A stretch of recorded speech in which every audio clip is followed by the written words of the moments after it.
नमस्कार बच्चों। तो आज के वीडियो में क्लास 10th हिंदी चैप्टर नाखून क्यों बढ़ते हैं से जितने भी ऑब्जेक्टिव प्रश्न बन सकते हैं उसको इस वीडियो के माध्यम से पढ़ेंगे। तो पहला प्रश्न है, नाखून का इतिहास किस पुस्तक में मिलता है? तो इसका सही आंसर होगा ऑप्शन नंबर ए, कामसूत्र में। दूसरा प्रश्न है, हजारी प्रसाद द्विवेदी ने डी लिट की उपाधि किस विश्वविद्यालय से प्राप्त की थी? इसका सही आंसर होगा ऑप्शन नंबर बी, लखनऊ विश्वविद्यालय से। तीसरा प्रश्न है,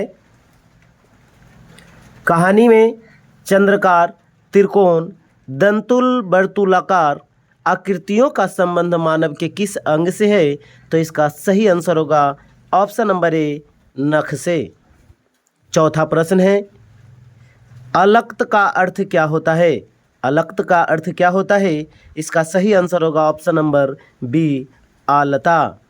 पांचवा नंबर प्रश्न है, द्विवेदी जी को साहित्य अकादमी पुरस्कार किस रचना पर मिला था? इसका सही आंसर होगा ऑप्शन नंबर बी, आलोक पर्व पर। छठा नंबर प्रश्न है, प्राचीन मानव का प्रमुख अस्त्र शस्त्र क्या था? इसका सही आंसर होगा ऑप्शन नंबर बी, नाखून। सातवां नंबर प्रश्न है, आर्यों के पास क्या था?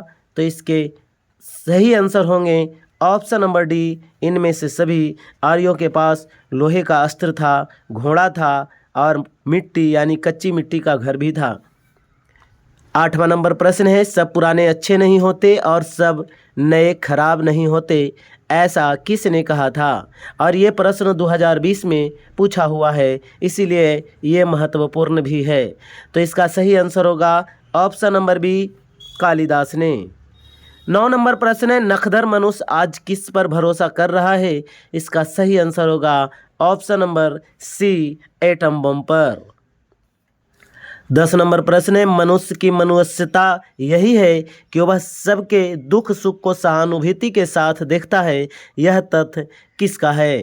तो इसका सही आंसर होगा option number B, Gautam Buddha का। 11 नंबर प्रश्न है, नाखून क्यों बढ़ते हैं कि निबंधकार कौन है? इसका सही आंसर होगा ऑप्शन नंबर डी, आचार्य हजारी प्रसाद द्विवेदी। आचार्य हजारी प्रसाद द्विवेदी जी का साहित्य किस विद्या में लेखन नहीं है? इसका सही आंसर होगा ऑप्शन नंबर सी, कहानी। 13 नंबर प्रश्न है, कौन सी रचना हजारी प्रसाद द्विवेदी जी की नहीं है? इसका सही आंसर होगा ऑप्शन नंबर बी, माटी की मूर्तें। 14 नंबर प्रश्न है, द्विवेदी जी ने निर्जल अपराधी किसे कहा है? इसका सही आंसर होगा ऑप्शन नंबर ए, नाखून को। 15 नंबर प्रश्न है, कामसूत्र किसकी रचना है? इसका सही आंसर होगा ऑप्शन नंबर सी, वात्स्यायन की। 16 नंबर प्रश्न है, शिक्षक का अर्थ क्या होता है? इसका सही आंसर होगा ऑप्शन नंबर डी, मोम। 17 नंबर प्रश्न है, महाभारत क्या है? इसका सही आंसर होगा ऑप्शन नंबर डी, पुराण। 18 नंबर प्रश्न है, हजारी प्रसाद द्विवेदी द्वारा रचित पाठ कौन सी है? तो इसका सही आंसर होगा ऑप्शन नंबर ए, नाखून क्यों बढ़ते हैं। ललित निबंध निम्न में से कौन सा है? तो इसका सही आंसर होगा ऑप्शन नंबर बी, नाखून क्यों बढ़ते हैं। 20 नंबर प्रश्न है, पुराने का मुँह सब समय वांछनीय ही नहीं होता, किस लेखक की पंक्ति है? इसका सही आंसर होगा ऑप्शन नंबर सी, हजारी प्रसाद द्विवेदी। 21 नंबर प्रश्न है, प्राचीन काल में दक्षिण भारत के लोग कैसा नाखून रखते थे? तो इसका सही आंसर होगा ऑप्शन नंबर ए, छोटे छोटे। 22 नंबर प्रश्न है, दाधीची की हड्डी से क्या बना था? तो इसका सही आंसर होगा ऑप्शन नंबर सी, इंद्र का ब्रज। 23 नंबर प्रश्न है, महावीर प्रसाद द्विवेदी जी का जन्म कब हुआ था? यहाँ हजारी प्रसाद द्विवेदी जी होना चाहिए, तो हजारी प्रसाद द्विवेदी जी का जन्म कब हुआ था? इसका सही आंसर होगा ऑप्शन नंबर बी, 1907 ईस्वी में। 24 नंबर प्रश्न है, हजारी प्रसाद द्विवेदी जी का जन्म कब हुआ था? इसका सही आंसर होगा ऑप्शन नंबर बी, 1907 ईस्वी में। 25 नंबर प्रश्न है, हजारी प्रसाद द्विवेदी जी का जन्म कहाँ हुआ था? इसका सही आंसर होगा ऑप्शन नंबर सी, बलिया, उत्तर प्रदेश में। 26 नंबर प्रश्न है, कौन मनुष्य का आदर्श नहीं बन सकती? तो इसका सही आंसर होगा ऑप्शन नंबर बी बंदरियां। 27 नंबर प्रश्न है, देवताओं का राजा किन्हें संबोधित किया जाता है? इसका सही आंसर होगा ऑप्शन नंबर सी इंद्र को। 28 नंबर प्रश्न है, नख यानी नाखून किसका प्रतीक है? तो इसका सही आंसर होगा ऑप्शन नंबर बी पशुता का। 29 नंबर प्रश्न है, पृथ्वीराज रासो किनका संपादन है यानी कि इनके लेखक कौन है? तो इसका सही आंसर होगा option number A Hazari Prasad Dwivedi ji. 30 नंबर प्रश्न है, हजारी प्रसाद द्विवेदी जी को कब पद्म भूषण की उपाधि से सम्मानित किया गया? इसका सही आंसर होगा ऑप्शन नंबर बी 1957 ईस्वी में।